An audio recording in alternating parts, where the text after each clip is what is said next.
নমস্কার বন্ধুরা, অনেক দিন থেকে আপনাদের সঙ্গে একটা ব্লগ শেয়ার করছিলাম না, তো ভাবলাম আজকে একটা ব্লগ শেয়ার করে নিই।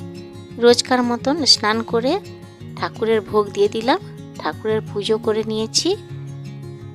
এবার যাচ্ছি রান্নাঘরে ব্রেকফাস্টের জন্যে। আজকে ব্রেকফাস্টে তৈরি করব বেগুন ভাজা আর পরোটা। বেগুনটাকে আগে থেকে নুন হলুদ অল্প একটু চিনি আটা মাখিয়ে রেখে দিয়েছিলাম। এটাকে শীতকালে বেগুন ভাজা দিয়ে রুটি কিংবা পরোটা খেতে খুব ভালো লাগে। সঙ্গে যদি একটা কাঁচা লঙ্কা হয় তাহলে তার কোনো কথাই হয় না। চলুন তাহলে ব্রেকফাস্টটা করে নিই। আজকে শনিবার, ভাবলাম কিছু সবজি দিয়ে আজকে খিচুড়ি তৈরি করে নিই। তাই জন্য এখানে বসে গেলাম সবজি কাটতে।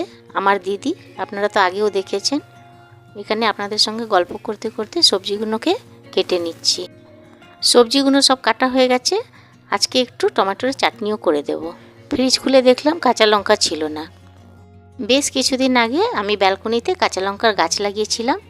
বেশ কাঁচা লঙ্কা হয়েছে, এর থেকেই তুলে নিচ্ছি কয়েকটা কাঁচা লঙ্কা। দেখুন কত সুন্দর কাঁচা লঙ্কা হয়েছে। দেখুন এখানে জবা ফুলের কলি হয়েছে, কিন্তু এই যে পিঁপড়ে লেগে যায় আর জবা ফুলগুলোকে হতে দেয় না।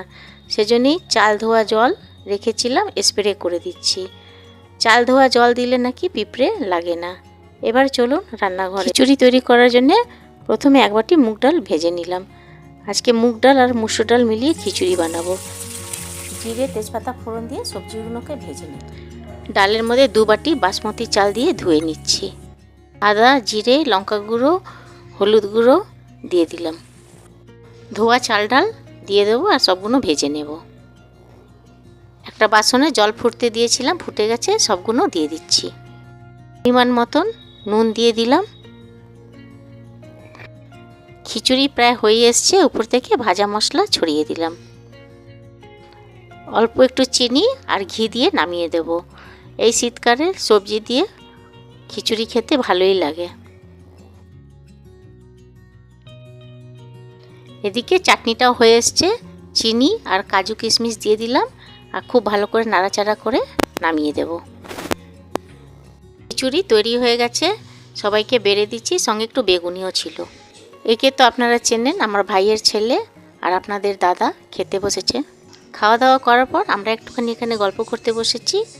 আজকের ভিডিওটা তাহলে আমি এখানেই শেষ করছি। আপনারা ভালো থাকবেন, সুস্থ থাকবেন, ধন্যবাদ।